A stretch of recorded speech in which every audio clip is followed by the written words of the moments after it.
우리 시간 함께 할렐루야 아멘으로 인사하겠습니다. 할렐루야 아멘. 오늘도 이 수요 밤 예배 가운데 나오신 여러분들을 주의 이름으로 환영하고 축복합니다. 우리 시간 우리가 올려드리는 찬송의 고백으로 우리 주님께 영광 올려드리며 그 주님의 높으심과 위대하심을 고백하며 나아가고자 하는데요, 우리 가장 먼저 우리 함께 이 고백으로 나아갔으면 좋겠습니다. 가사가 되게 간단하거든요. 어떤 가사냐면 내 마음에 눈을 여소서, 내 마음에 눈을 여소서, 주 보게 하소서, 주 보게 하소서. 굉장히 간단한 가사잖아요. 우리 가사지만 이 가사를 통해서 영광 받으실 그 주님을 함께 고백하고 또 찬양하며 나아가고자 합니다. 우리 시간 함께 박수 치면서 우리 가사의 고백으로 주님을 찬양하며 나아가시겠습니다.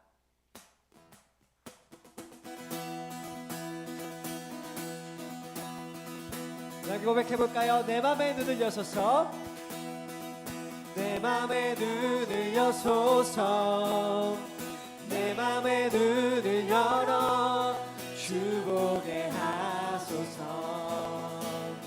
주 보게. 다시 한번 해볼까요? 내 맘에 눈을 여소서, 내 맘에 눈을 여소서, 내 맘에 눈을 열어 주 보게 하소서. 아멘. 다시 한번 찬양합시다. 내 맘에 눈을 여소서, 내 맘에 눈을 여소서, 내 맘에 눈을 열어 주 보게 하소서. 아멘.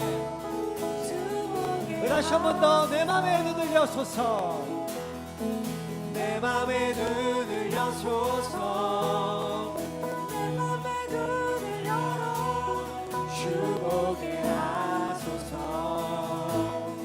우리에게 주님을 고백합시다. 주 이름 높이, 주 이름 높이 들리고 영광의 빛 비춰주시며 권능 넘치니 공일 원하네 거룩 거룩 거룩. 다시 한번 내 맘의 눈을, 내 맘의 눈을 여소서, 보게 하소서. 다시 한 번 더 간구합시다. 주님 내 마음의 눈을 열어주시옵소서, 내 마음의 눈을 여소서, 내 마음의 눈을 열어 주 보게 하소서. 고백합시다. 주의 이름이 높이 들리고, 이름 높이 들리고 영광의 빛 비춰주시며 권능 넘치길 보길 원하네. 다시 한 번 더. 주 이름 높이, 주 이름 높이 들리고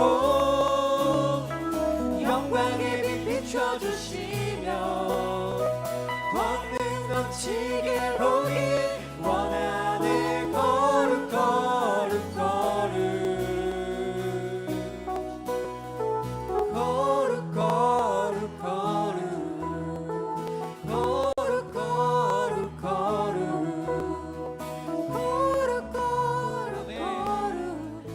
다시 한 번 더 고백합시다. 거룩 거룩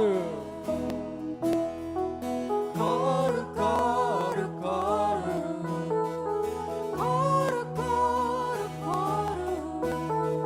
거룩 거룩 거룩 주 보게 하소서. 거룩하신 주님 앞에 거룩 거룩 거룩 거룩 거룩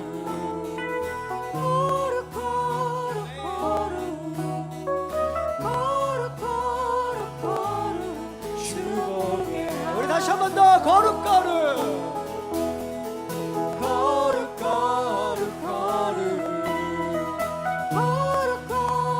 거룩 거룩 거룩 거룩 거룩 주 보게. 아멘. 내 맘에 눈을 여소서, 내 맘에 눈을 여소서, 내 맘에 눈을 열어 주 보게 하소서. 우리 마지막으로 다시 한 번 더 고백합시다. 내 맘에 눈을 여소서, 내 맘에 눈을 여소서, 내 맘에 눈을 열어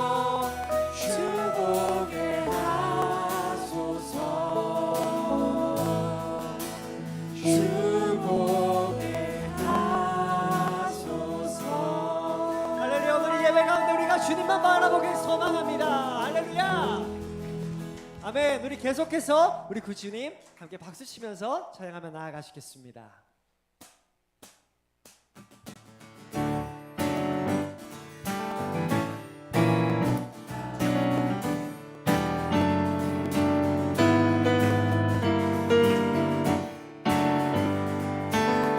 우리 함께 고백하시며 나아가시겠습니다. 주와 같이 길 가는 것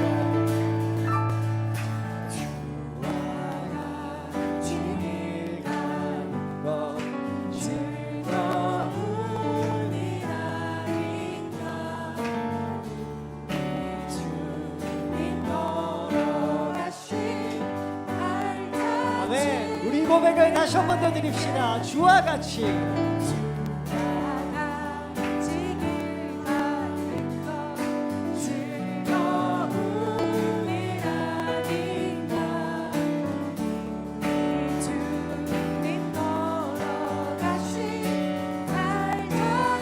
함께 고백합시다. 한 걸음 한 걸음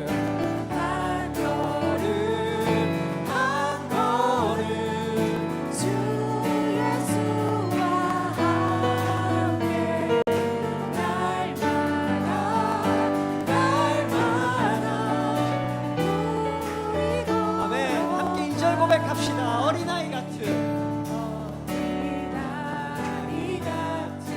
우리 미련하고 약한 주의 손에 이끌리어 생명이 우리 함께 3절 고백합시다. 꽃이 피는 험한 골짜기라도 우리가 주가 인도하시는 대로 가겠습니다.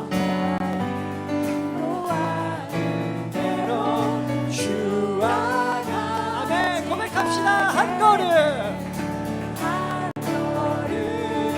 한 걸음 주 예수와 함께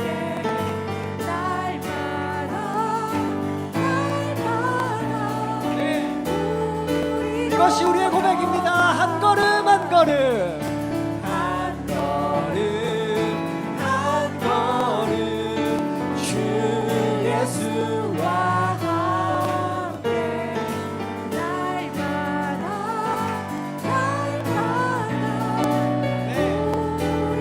우리 함께 4절 고백합시다. 옛 선지자 옛 선지자의 똑같이 우리들도 천국에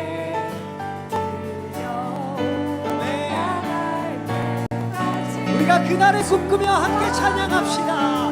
한 걸음 한 걸음 한 걸음 한 걸음 주 예수와 함께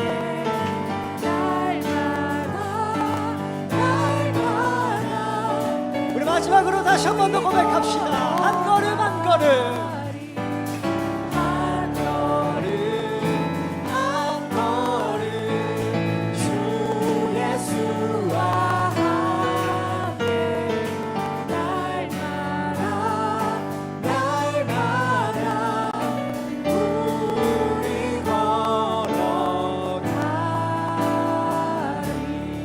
아멘. 우리 함께 걸으시는 그 주님께 박수로 모든 영광 올려드리겠습니다.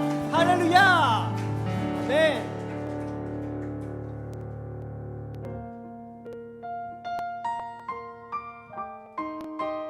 우리가 주님과 그 한 걸음 한 걸음 걷겠다라는 그 믿음의 결단을 우리에게 또 이 찬양을 통해서 고백하며 나아가겠습니다. 주님 나를 부르시니 두려움 없이 배에서 나아가리라.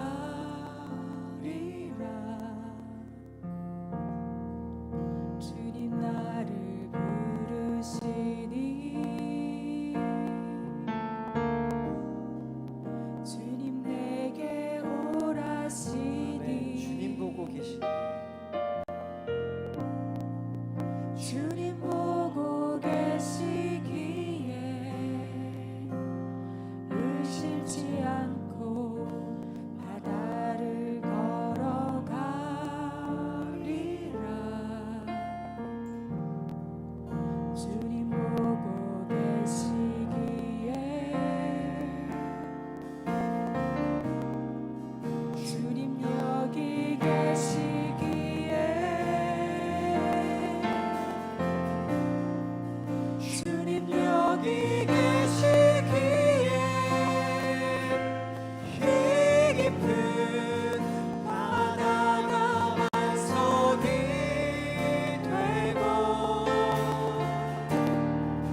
고백을 처음부터 다시 한번 드리겠습니다. 주님 나를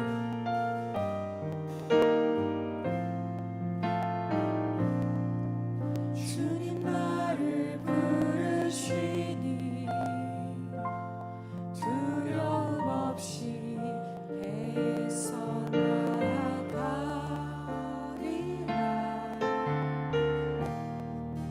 주님 나를 부르시니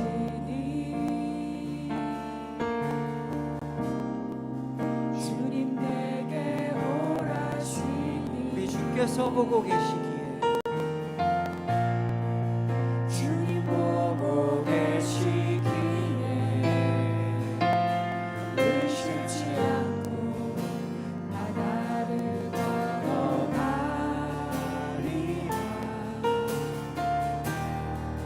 주님 보고 계시기에 주님 여기 계시기에 주님 여기 계시기에 깊은 바다가 반석이 되고 주님 여기 계시기에 반석이를 내가 걸어가리라. 주님 여기 계시기에 저거친 파도가 반석이 되고 주님 여기 계시기에 반석이를 아멘. 우리가 다시 한 번 더 고백하며 나아갑시다. 주님 여기 계시기에 주님 여기 계시기에 깊은 바다가 반석이 되고 아멘. 주님 여기 계시기에 반석이를 내가 걸어가리라. 주님 여기 계시기에 저거친 파도가 반석이 되고 주님 여기 계시기에 반석이를 내가 걷습니다. 아멘. 우리 함께 고백한 이 가사 기억하시면서 이 시간 우리의 마음을 주께 아뢰며 나아가십시다. 주님 그렇습니다. 우리 주님께서 나의 삶을 인도하셨음을 믿습니다. 그리고 지금 여기 이 자리 가운데 함께 하심을 믿습니다. 또 우리가 다시금 삶의 자리로 흩어졌을 때에 우리 주님께서 나와 함께 하실 것을 믿습니다. 주님 오늘 이 예배가 그것이 더욱더 선명해지는 시간 되게 하여 주시옵소서. 특별히 우리 황세 목사님 통하여 하나님의 말씀을 들을 때에 그 말씀 통하여서 하나님이 나와 함께 하신다라는 사실이 더욱더 분명해지고 선명해지는 시간 될 수 있도록 주님 함께하여 주시옵소서. 우리 그 마음 담을 시간 합심하여 기도하실 때 주의 이름 한번 부르고 기도하며 나아가시겠습니다. 기도합시다. 주여 주님 그렇습니다. 오늘 이 예배 가운데 하나님께서 우리를 인도하셨음을 믿습니다. 나의 모든 삶 가운데 하나님께서 나와 함께 하셨음을 믿으며 주님 이 시간 가운데 우리 주님께서 성령으로 나와 동행하심을 믿습니다. 주님 이 시간 그것이 분명하고 더욱더 선명하게 경험되어지는 시간 될 수 있도록 주님 함께하여 주시옵소서. 특별히 우리 황세영 목사님 통하여 선포하실 그 하나님의 말씀을 듣게 하시고 그 하나님의 말씀 통하여서 더욱더 주님을 향한 나의 믿음과 신앙과 그 하나님께서 성령을 통해 나와 함께 하신다라는 그 사실이 더욱더 분명해지고 선명해지는 시간이 되게 하여 주시옵소서. 그로 말미암아 다시금 삶의 자리를 흩어질 때에 하나님이 나와 함께 하신다라는 것을 기억하며 그렇게 걸어가는 우리 한 걸음 한 걸음이 하나님 나라를 향한 주님과 동행하는 그 걸음이 될 수 있도록 주님 함께하여 주시옵소서. 주님 인도하여 주시옵소서. 우리가 그 성령으로 동행하여 주시옵소서. 주님 우리가 만성을 걷는 그 믿음이 될 수 있도록 주님 말씀하시고 인도하시고 우리 가르쳐 주시옵소서.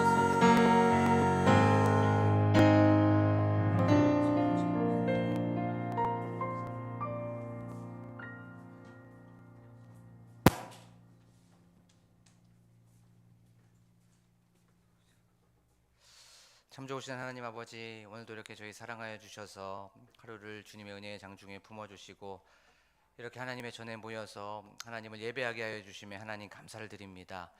오늘 하나님께 드리는 이 예배가 하나님을 기쁘시게 하는 예배가 되게 하여 주시옵소서. 하나님의 마음을 시원하게 하는 예배가 되게 하시고 또한 하나님께서 받으시기에 너무나도 좋은 예배 될 수 있도록 도와주시옵소서.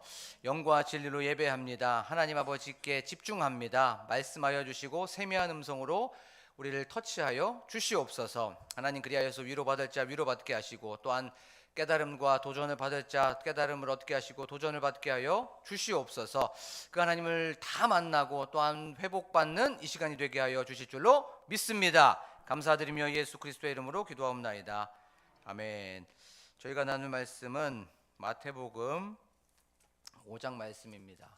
마태복음 5장 1절에서부터 7절의 말씀입니다.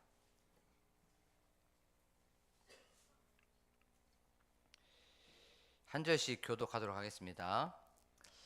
예수께서 무리를 보시고 산에 올라가 앉으시니 제자들이 나아온지라. 심령이 가난한 자는 복이 있나니 천국이 그들의 것이미요.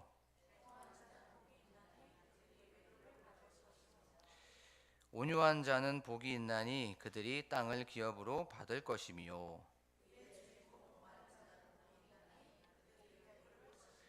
함께 읽겠습니다. 긍휼히 여기는 자는 복이 있나니 그들이 긍휼히 여김을 받을 것이미요. 아멘. 할렐루야. 오늘도 이렇게 수요일에 오신 여러분들에게 주님의 은혜와 또 평강이 가득하시기를 간절히 소망합니다. 우리는 저번 시간에 의에 줄이고 목마른 자는 그들이 배부를 것이미요 라고 하는 그 말씀을 통해서 하나님의 은혜의 말씀을 우리가 나눠봤습니다. 의에 줄이고 목마른 자, 하나님의 배고파하고 하나님의 목마른 자죠. 그들은 하나님으로 말미암아 배부르게 된다는 겁니다.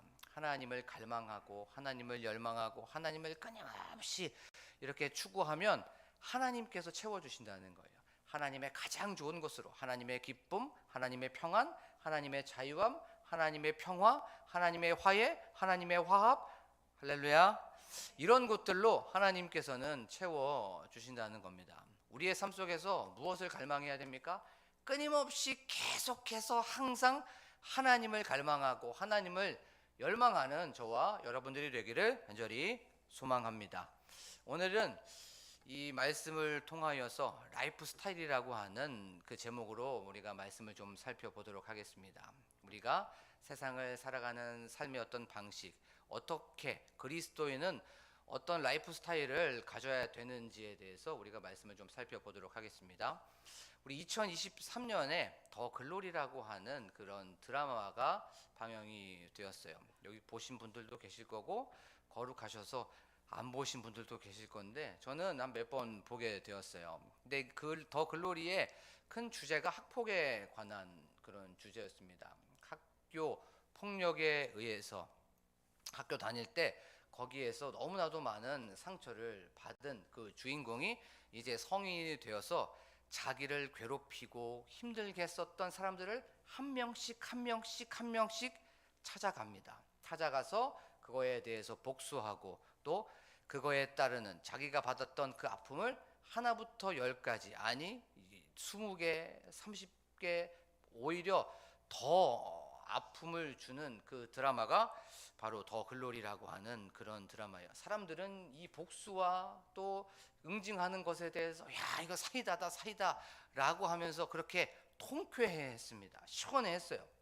어쩌면 지금처럼 자비심이 없는 세상에서 좀 자비하고 용서하고 인자함을 갖고 불쌍히 여기는 건 이 시대에 맞지 않다고 생각이 든다고 하는 사람들이 너무나도 많이 있습니다. 이건 고구마라고 얘기합니다. 고구마. 너무나도 이거 답답하고 계란 먹고 나서 사이다 안 먹은 것처럼 이렇게 그 사람을 복수하지 않으면 응징하지 않으면 이 마음이 답답하다고 하는 그런 마음들이 너무나도 많이 있어요. 요즘에 트렌드 유행은 악은 악으로 갚는 겁니다.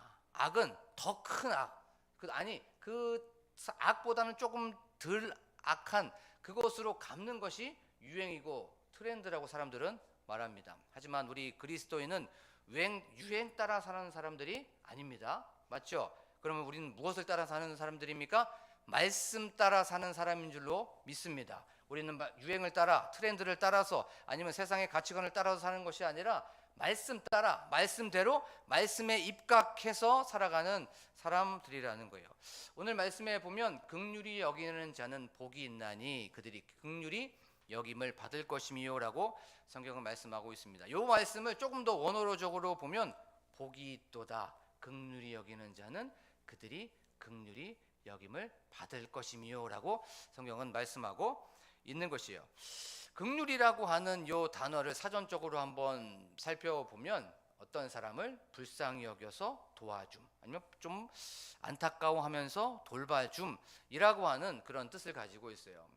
우리가 어떤 사람들을 보면 저 사람 어떡하지? 라고 하면서 좀 애잔해하는 그런 마음들, 또 그것을 통하여서 어떤 측은히 여기는 그 마음, 그런 단어가 바로 요 긍휼이라고 하는 단어입니다. 이 긍휼이라는 단어 세상에서는 그렇게 많이 사용하지 않아요. 기독교인들, 그리스도인들만이 요 긍휼이라는 단어를 굉장히 많이 사용하게 됩니다. 주변에 보면 이렇게 긍휼한 사람들이 많이 있어요. 조금 측은지심을 갖고 있는 사람들이 있습니다. 어떤 어려움이 있었을 때, 또 어떤 문제가 있었을 때, 또 그 사람이 좀 힘들어하고 있었을 때 같이 아파하는 사람들이 많이 있습니다. 그리고 또 그것에 대해서 어떤 분들은 어떤 어려움을 보고 진짜 내일처럼 눈물을 흘려주는 사람들도 많이 있어요. 그리고 또 어떤 사람들은 그 사람들이 힘드니까 죽도 문고리에 걸어주는 사람들도 있고, 또 밥을 사주는 사람도 있습니다. 또 어떤 사람들은 그 사람들이 너무나도 힘들기 때문에 물질로 또 그 사람을 섬겨주고 도와주는 사람들도 있어요. 또 예를 한번 들어볼게요. 어떤 할머니나 좀 지긋이 연세가 드신 분이 이제 지하철 앞이나 아니면 역 앞에나 사람들이 많이 모이는 곳에 무엇인가를 팔게 됩니다. 그러면 이 긍휼한 마음이 많이 있는 사람은, 또 긍휼한 마음이 여기서 충만한 사람은 그것을 잘 보지 못합니다. 그래서 그 할머니를 너무나도 안타깝게 생각했기 때문에 그 할머니가 팔고 있었던 것을 다 이렇게 사갖고 오시는 분들을 우리가 볼 수가 있습니다. 우리가 여기서 한번 생각해 보기를 원합니다. 우리가 지금까지 여기까지 이렇게 살아왔던 건 누군가가 우리를 도와줬기 때문에 그런 거예요. 우리를 불쌍히 여겨주고 우리를 돌봐주고, 또 우리를 어쩔 때는 또 측은지심을 가져서 우리를 안타깝게 여기고, 그런 사람들로 인하여서 우리는 여기까지 온 줄로 믿습니다. 우리는 우리 혼자 사는 것이 아니에요. 그러면 우리가 이 예배 시간에 무엇을 생각합니까? 기도하면서 나에게 도움을 줬던 사람, 나를 긍휼히 여겨줬던 사람, 나를 불쌍히 여겨주고 나를 돌봐줬던 사람을 기도하면서 그 사람을 위해서 기도하는 이 시간이 되기를 원합니다. 말씀을 좀 생각을 하면서 나는 긍휼히 여겼던 적이 언제 있을까 또 한번 생각을 해보게 되었습니다. 그래서 이제 좀 생각을 해봤더니 학교 다닐 때, 대학원 다닐 때 그렇게 부유하지가 않았습니다. 그때마다 한 친구가 살면시 와서 요즘에 책 사기 힘들지, 요즘에 밥 먹기 힘들지 라고 하면서 용돈을 줬어요. 동갑내기가 저에게 조용히 와서 이거 쓰라고 하면서 그때 나를 돌봐줬던 그 사람이 좀 생각이 났었습니다. 그러면서 말씀을 준비하면서 굉장히 고마웠고, 또 그래서 기도도 하고 또 그렇게 연락을 했던 것이 또 이게 말을 할 수밖에 없게 되었어요. 지금도 또 목회자로서 이렇게 길을 걷고 있지만 도와주시는 분들이 있습니다. 유튜브를 통하여서 만약에 예배를 드리고 있다면 이 예배를 통하여서 하나님의 위로와 하나님의 은혜가 가득할 줄로 믿습니다. 자, 그런데 요 긍휼이라는 것, 무엇인가를 안타까워하고 돌봐주고 불쌍히 여겨서 측은한 마음을 갖고 있는 요 단어가 헬라어로서는 엘레오스라고 하는 그런 단어입니다. 이 엘레오스라고 하는 요 단어, 자비심이 많은, 인정이 많은, 또 인자함이라고 하는 그런 뜻을 가지고 있습니다. 그리고 요 성경 다른 버전들을 보면 한 버전 한 6개 정도를 봤어요. 그것이 우리말, 공동번역, 새번역, 쉬운 말, 한글킹, 쉬운 성경은 다 요 단어, 이 긍휼이라는 걸 자비로 다 풀고 있어요. 자비한 자는, 자비한 자는, 자비한 자는, 자비한 자는. 요 단어가 자비, 인자, 인정이 많은이라고 하는 그런 단어입니다. 그런데 예수님께서 제자들에게 이 말씀을 하셨죠. 그러면 그 제자들의 어떤 사고, 의식 체계는 헬라 세계에 물들지 않았습니다. 그들의 세계는 히브리적 사고가 있었어요. 그러면 이 단어를 히브리적 관점에서 풀어나가야 돼요, 우리는. 그러면 히브리적 관점에서 풀어나가면 이 히브리 단어는 라함이라고 하는 그런 단어를 사용합니다. 이 라함이라고 하는 그 단어, 긍휼이라고 하는 그 단어의 원뜻은 모태 자궁이라고 하는 뜻이에요. 이 모태 자궁이라고 하는 뜻, 그것이 무엇이었냐면 엄마가 그 아기를 뱃속에 넣고 이제 열 달 동안 있게 되는데, 거기에서 뱃속에 있었을 때 그 아기를 내가 내 마음을 다하여서 내 중심을 다하여서 돌보고 거기에서 보살펴주고 거기에서 보호해주는, 거기서 계속해서 그 마음을 쓰는 것이 바로 긍휼이라는 거예요. 우리가 아기를 가져보고 또 임신하신 분들 계시죠. 여기에서 임신했던 분들은 커피도 잘 안 드십니다. 그 아기를 생각하기 때문에 그래요. 또 어떤 분들은 라면도 안 드세요. 그리고 또 어떤 분들은 아기가 문제가 생길까봐 감기약도 드시지 않습니다. 카페인 들어갈까봐, 또 거기에서 안 좋은 것이 아기에게 전해질까봐 거기에서 아기에게 나쁜 것 하나도 먹지를 않고 드시지도 않아요. 이것처럼 계속적으로 아기를 위해서 애쓰고 돌보고 또 거기에서 안타까워하는 것이 바로 라함이라고 하는 그런 단어예요. 그러면 이걸 성경에서 한번 생각해 보겠습니다. 열왕기상 3장에 보면 어떤 사건이 하나 나오죠. 열왕기상 3장 후반절에 보면 아이 바꿔치기 사건이 나옵니다. 아이 바꿔치기, 그렇죠? 솔로몬이 요걸 지혜롭게 재판을 하게 됩니다. 아이 바꿔치기, 어떤 한 여자, 2명의 여자가 있었어요. 근데 2명의 여자가 이제 동일한 그 시즌에 이제 임신을 하게 되었습니다. 동일한 시즌에 이제 임신을 했기 때문에 동일한 시즌에 이제 출산을 하게 되겠죠. 그리고 나서 이제 시간이 얼마 흘렀습니다. 그런데 한 여자가 자다가 자기도 모르게 아기를 깔고 이게 자게 되었습니다. 그래서 이제 아기가 질식사를 하게 된 거예요.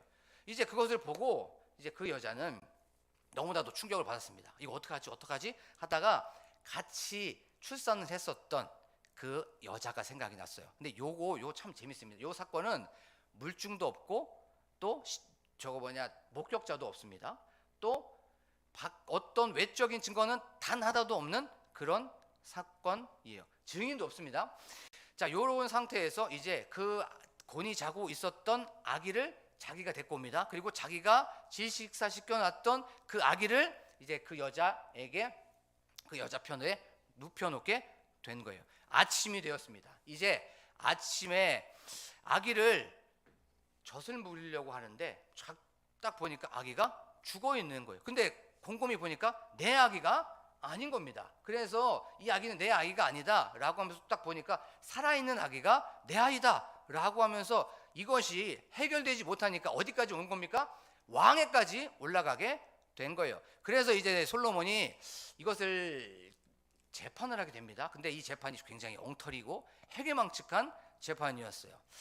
아이를 딱 데리고 오라고 하면서 칼을 하나 갖고 오라고 합니다. 그리고 나서 이 아기를 반으로 갈라라 라고 하면서 반은 저 여자에게, 반은 이 여자에게 주라고 명령하게 되었어요. 그때 그 판결을 듣고 가짜 엄마, 자기의 아들을 질식사 시킨 그 엄마는 저 여자도 갖지 못하게 하고 저도 갖지 못하게 그렇게 반반으로 나누어 주십시오 라고 얘기했습니다. 그런데 진짜 엄마는 성경을 곰곰이 보면 뭐라고 하냐면 마음에 불이 붙는 것 같아서 라고 말하고 있어요.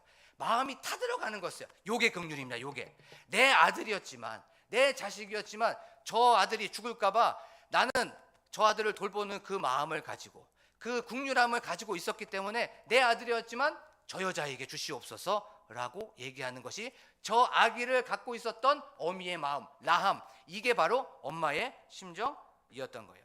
긍휼이라는 건 이렇게 어미의 심정으로, 엄마의 심정으로 그래서 사람들을 바라보는 거예요. 엄마는 자식을 긍휼히 여깁니다. 그렇죠? 어미는 자식을 불쌍히 여깁니다.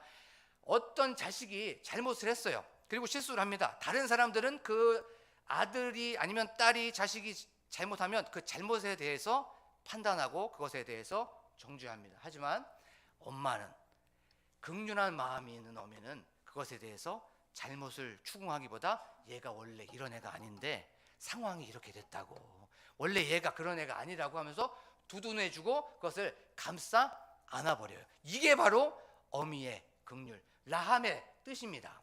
말씀을 묵상을 하다가 좀 재미난 하나 에피소드가 좀 생각이 났어요. 이제 한 달 전인가요? 학교에서 전화가 왔습니다.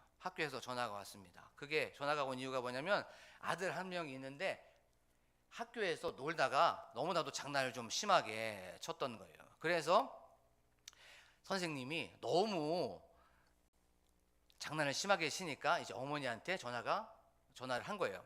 근데 첫째 아들만 그렇게 전화가 온 것이 아니었어요. 둘째 어린이집에서도 그렇게 전화가 온 겁니다. 둘째도 그렇게 장난을 좀 쳤다고 해서 집에 전화가 온 겁니다. 아빠인 저는 그것을 보고 왜 그랬어? 라고 얘기했습니다.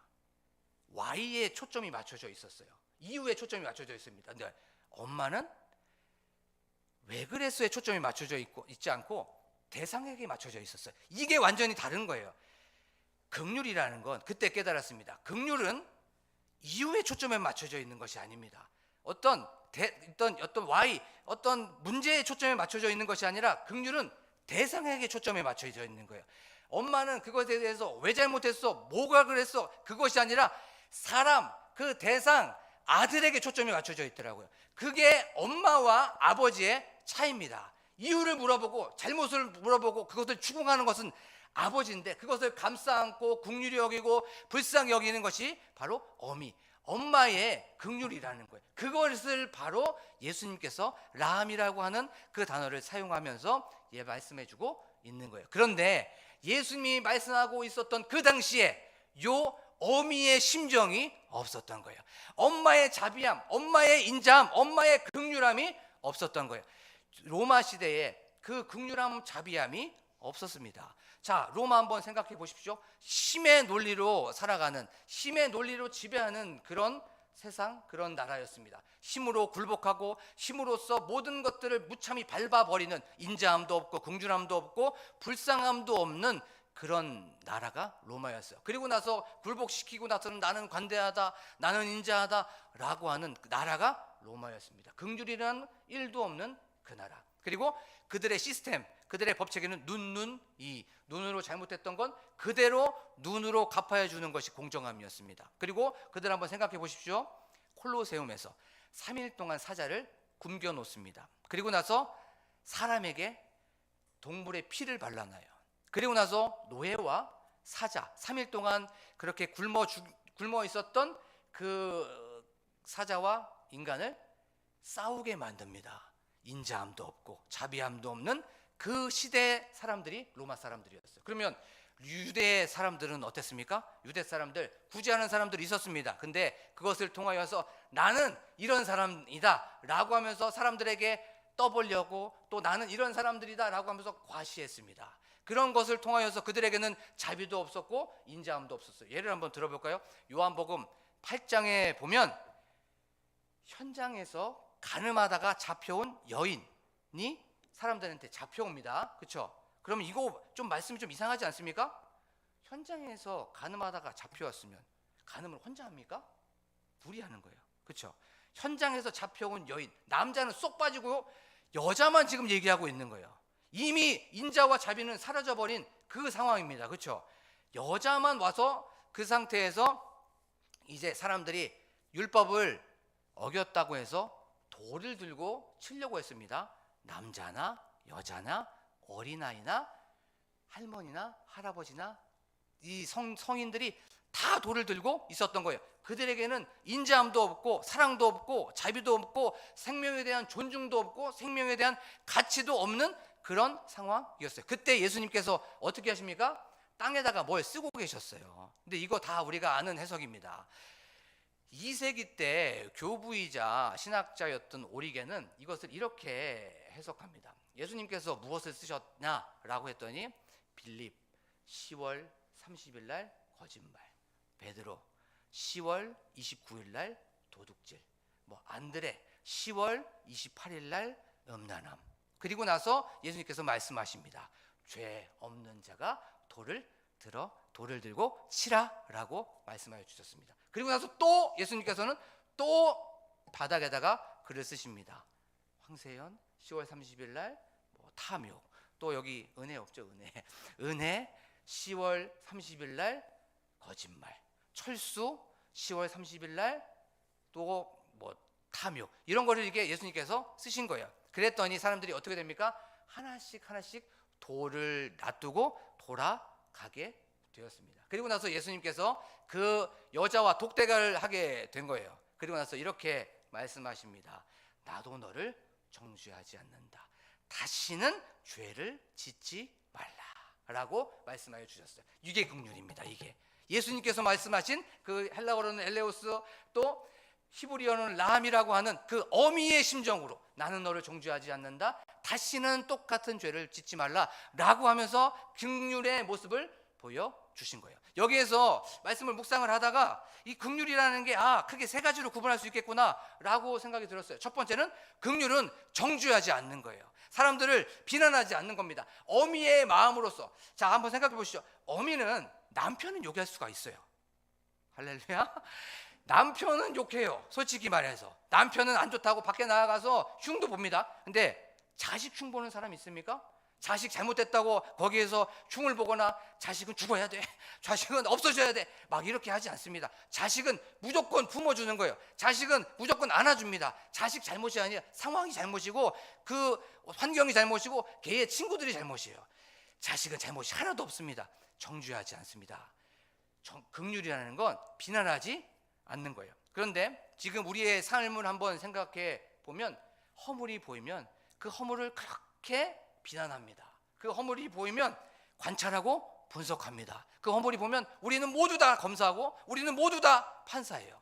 그리고 나의 들보는 안 보입니다. 그 사람의 그 허물 요만한 티만 보여서 이것을 확대시키고 나만 하는 것이 아니라 사돈의 팔촌의 집에 그리고 있는 강아지까지 알게 하면서 들었어 알고 있지 라고 하면서 강아지까지도 옆에서 나의 이 답답함과 그것을 막 말해주려고 하는 것이 바로 우리의 모습, 제 모습이라는 거예요.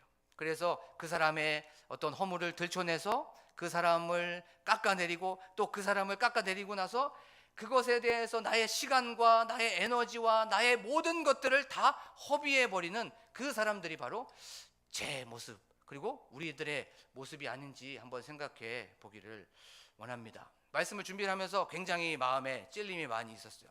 나는 남의 허물을 보면서 그것을 비난하고, 나는 남의 허물을 보면서 통쾌하면서 사람들한테 얘기하고 저봐 내가 저럴 줄 알았어 라고 하면서 그렇게 내가 이렇게 그런 사람이 아니었는가 라고 하면서 얼마나 죄송하고 얼마나 찔림이 있는지 모릅니다. 그리고 또 두 번째, 긍휼이 있는 그 사람, 첫 번째는 정죄하지 않아요. 그리고 두 번째는 공감합니다. 공감해요. 이 공감한다는 건 아픈 일이 생겼을 때 그것을 동일하게 아파한다는 거예요. 드라마 대사 중에 이런 대사가 있습니다. 아프냐? 나도 아프다 라고 하는 요 단어가 있어요. 이게 실제로 있습니다. 아프냐? 나도 아프다. 예수님께서 하늘 보좌에 앉아 있으면서 죄로 인해서 우리가 아파하고 있는 모습을 동일하게 예수님도 그렇게 아파하고 있었던 거예요. 아프지? 나도 아파. 니네들이 죄 때문에 힘들고 하고 있는 거, 니네들이 죄 때문에 고통받고 있는 거, 너네들이 죄 때문에 그렇게 눈물 흘리고 슬퍼하고 그것 때문에 어려움 겪고 있는 거, 나도 아파, 나도 라고 하면서 예수님은 동일하게 긍휼의 마음 똑같이 공감하고 있었다는 것을 알게 되었습니다. 그래요. 긍휼이라는 건 공감한다는 거예요. 정죄하지 않고 공감합니다. 그런데 여기서 더 나갑니다. 긍휼이라는 건 아프냐? 나도 아프다라고 말만 하는 것이 아니에요. 그것은 실천까지 나아가는 거예요. 예수님께서 아프냐? 나도 아프다라고 하면서 너무나도 아파하셨어요. 너무나도 힘들어하셨습니다. 너무나도 거기에서 긍휼의 마음이 있었어요. 그런데 그것을 거기서만 잊지 않고 하늘 영광 버리시고 낮고 천한 이 땅으로 내려오셔서 바로 십자가에서 이 긍휼의 모습을 다 보여주신 거예요. 긍휼은 실천까지 나아가는 겁니다. 말은 누구나도 할 수 있어요. 아프죠? 그러면서 같이 아파할게, 기도할게, 거기까지 나가는 것이 아니라 같이 거기에서 손잡아주고, 같이 거기에서 아파하고, 같이 거기에서 물질로 도와주고, 같이 거기에서 같이 한 공간 안에서 눈물을 흘려주는 것, 그것이 바로 긍휼 긍휼이라는 거예요.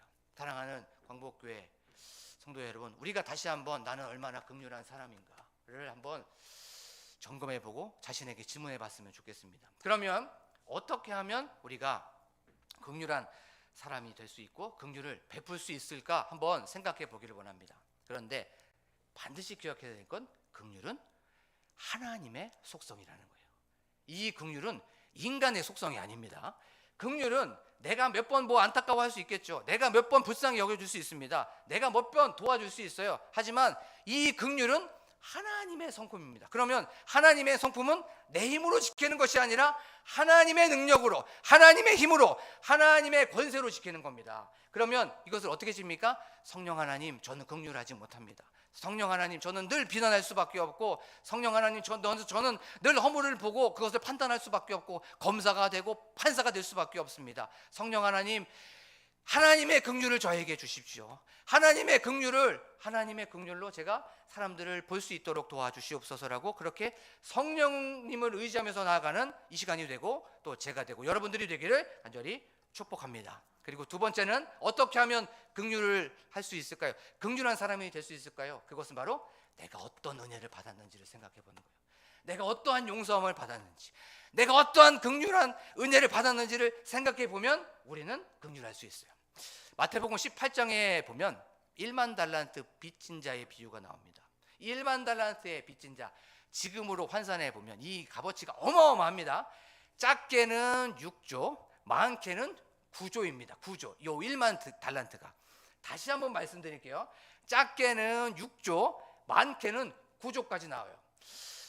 우리가 뭐 연봉이 일당 10만 원을 봤을 때는 3천만 원이고, 그다음에 일당 15만 원을 봤을 때는 한 4,500만 원 정도 된다고 생각해 보면 이 6조와 9조, 이거는 사람이 일평생 일해봤자 그거는 갚을 수가 없는 그런 돈입니다. 그런데 한 주인이 이 1만 달란트 빚진 자를 불쌍히 여겨서 그 빚을 갚아 주었습니다. 그것을 긍휼히 여겨서 불쌍히 여겨줘서 그것을 탕감해 주었어요. 그런데 그 사람이 탕감을 받고 나서 이제 밖으로 나아가게 되었을 때 자기에게 빚진 자가 보이게 된 거예요. 그리고 나서 그 빚진 자가 보였는데 그 빚이 얼마였습니까?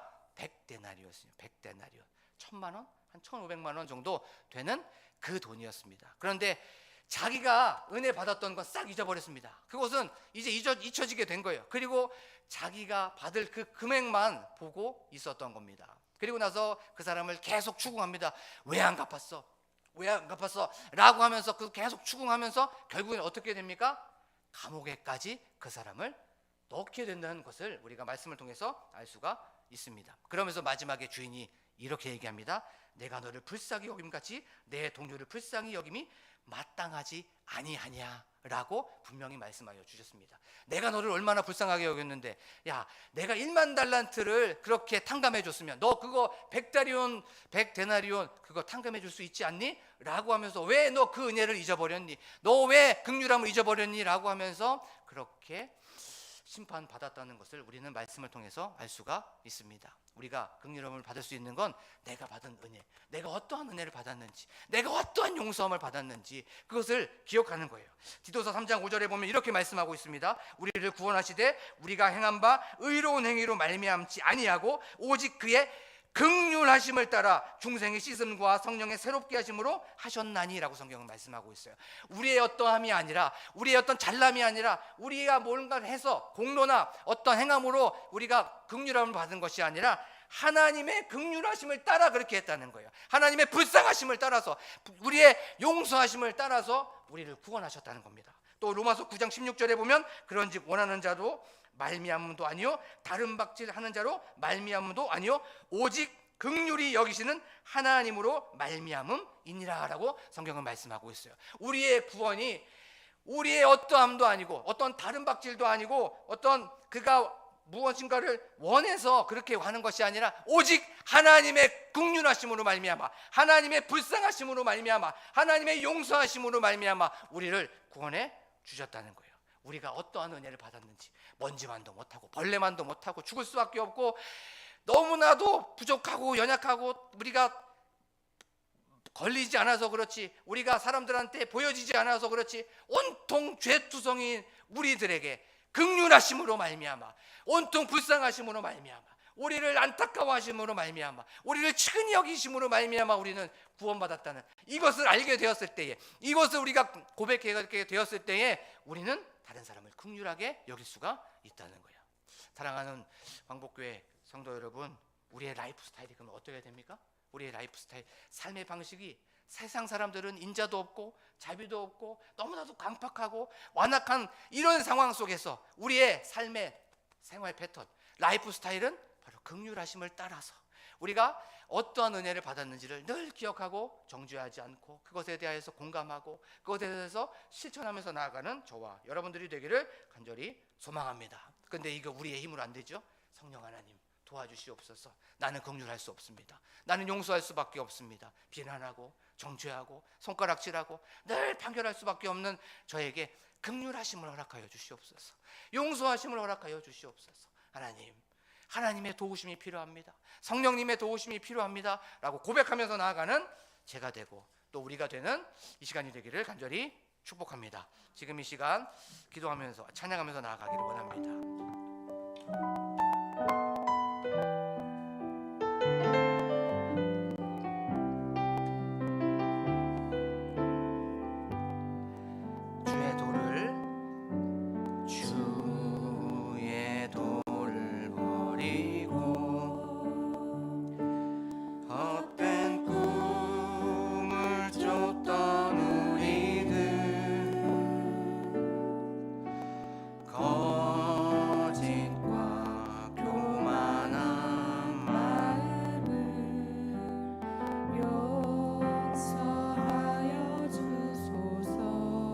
하나님의 긍휼로,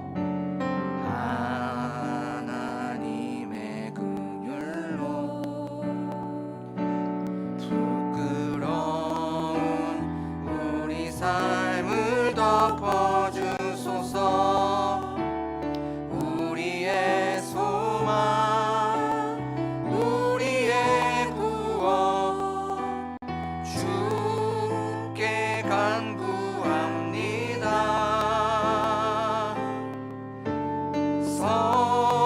성령의 불로 나의 마음을 태워주소서. 성령의 불로 나의 영혼 새롭게 하소서. 심한 고난을 받아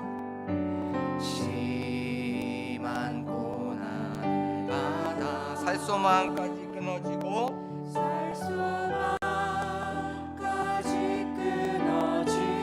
죽음과 같은 고통에서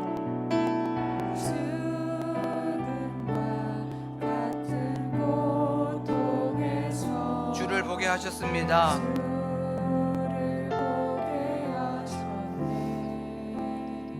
우리들이 이런 자였습니다. 용서받을 수 없는 나를 위해 십자가에 달리셨으니 주 사랑해서 그 어느 누구도 끊을 수는 없으리. 성령의 불로 성령의 불로 나의 마음을 태워주소서. 성령의 불로 나의 영혼 새롭게 하. 성령의 불로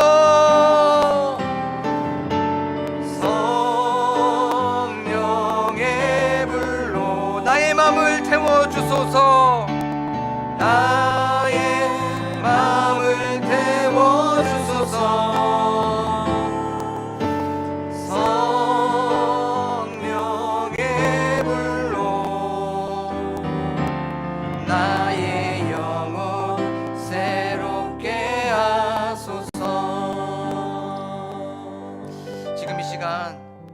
기도하길 원합니다. 자비심이 없는 이 시대에 하나님, 인자함도 사라져버리고 강팍하고 완악한 이 시대, 하나님 주님의 은혜가 없으면 살아갈 수 없는 우리인데도 불구하고 우리가 그런 강팍한 사람이 아니었습니까? 우리가 너무나도 완악한 사람이 아니었습니까? 하나님, 남의 허물을 보고 비난하고 남의 허물을 보고 정죄하고 남의 허물을 보고 손가락질하면서 그것에 대하여서 우리가 통쾌해하지 않았습니까? 하나님, 그렇게 했다면 하나님 지금 이 시간 긍휼의 마음을 다시 한번 허락하여 주시옵소서. 그 어미의 마음을 다시 한번 허락하여 주시옵소서. 하나님, 다시 한번 내가 어떠한 은혜를 받았고 내가 어떠한 용서를 받았고 내가 어떠한 긍휼함을 받았는지를 기억하며 나아가게 하여 주시옵소서라고 기도하길 원합니다. 하나님 아버지, 또한 우리 마음속에, 또한 우리의 삶 속에 미워하는 사람들이 있고 우리 마음속에 또한 너무나도 못된 사람들이 있다면 그 사람들을 놓고 기도하길 원합니다. 하나님, 우리가 그렇게 기도했을 때에 예수 그리스도의 마음을 우리가 알 수가 있습니다. 하나님 아버지, 우리가 연약하고 힘든 사람들을 기도하는 건 누구나도 할 수 있습니다. 하지만 나하고 너무나도 관계가 어렵고 나를 힘들게 하는 그 사람을 위해 기도했을 때에 하나님의 마음을 알 수가 있는 것이고 예수 그리스도의 마음을 알 수 있다는 것을 알면서 지금 이 시간 간절하게 주여만 부르고 기도합니다. 주여! 하나님 아버지, 감사합니다. 오늘도 이렇게 저희 사랑아에게 하나님 아버지 우리 마음속에 긍휼함을 다시 한번 회복하게 하여 주심에 하나님 감사합니다. 하나님, 은혜로 여기까지 왔습니다. 하나님의 강권하신 사랑으로 여기까지 왔습니다. 하나님 아버지, 다시 한번 우리에게 긍휼의 마음을 허락하여 주시옵소서. 인자함이 사라져버리고 자비함이 사라져버리고 은혜도 사라져버리고 사랑도 사라져버린 이 시대에 우리의 라이프 스타일이, 우리의 삶의 방식이 긍휼한 삶, 긍휼의 모습을 보여주는 저희들이 될 수 있도록 도와주시옵소서. 하나님, 저희들 정죄하지 않게 하여 주시고 하나님, 다른 사람들과 함께 나아가게 하여 주시고 다른 사람들과 함께 공감하게 하여 주시옵소서. 하나님 아버지, 저희들 늘 실천하며 나아가게 하여 주시옵소서. 하나님 아버지, 우리들의 삶 속에 항상 불쌍히 여기는 저희들이 될 수 있도록 하나님 아버지 도와주시옵소서. 아버지 하나님, 저희들의 힘으로 날 수 없어요. 하나님 아버지, 우리들의 힘으로는 불쌍히 여길 수가 없어요. 하나님 아버지, 우리들의 힘으로는 하나님 아버지 용서할 수 없어요. 하나님, 성령의 능력을 허락하여 주시옵소서. 성령의 힘으로 나아가게 하여 주시고 성령의 권세로 나아가게 하여 주셔서 하나님 아버지여 긍휼하게 하여 주시옵소서. 하나님 아버지여 품게 하여 주시고 하나님 아버지여 덮어주게 하여 주시옵소서. 아버지여, 내가 어떠한 은혜를 받았고 내가 어떠한 용서함을 받았고 내가 어떠한 긍휼을 받았는지를 기억하게 하여 주시옵소서. 하나님 아버지여, 저희들 한 번만 더 아버지 하나님이여 더욱더 기도하게 하여 주시옵소서. 아버지 하나님이여, 저희들 아버지 하나님이여 미워하는 사람이 있다면, 내 마음속에 그 사람이 생각난다면 하나님, 그 사람을 부를 수 있도록 아버지 하나님이여 도와주시옵소서. 그 사람을 사랑합니다. 그 사람을 용서합니다. 아버지 하나님이여, 그것을 받아주지 못한 저를 불쌍히 여겨 주시옵소서. 아버지여, 이 정도밖에 안 되는 저를 긍휼히 여겨 주시옵소서.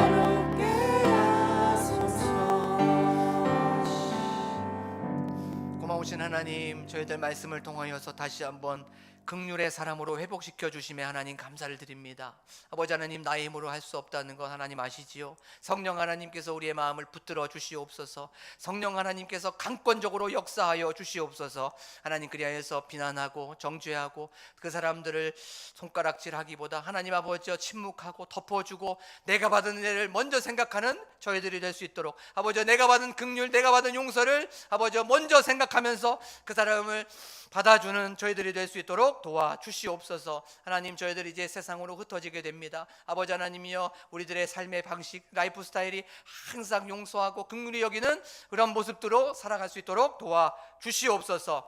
지금은 우리 주 예수 그리스도의 은혜와 하나님 아버지의 무한하신 사랑하심과 성령 하나님의 위로 교통 역사하심이 오늘 말씀을 듣고 결단하고 다짐하면서 이제부터는 내가 긍휼한 사람이라고, 긍휼한 사람으로 나아가겠다고 도전받고 또한 결단하고 돌아가는 심정들 머리머리 위에 지금으로부터 영원토록 함께 하시기를 간절히 축원하옵나이다.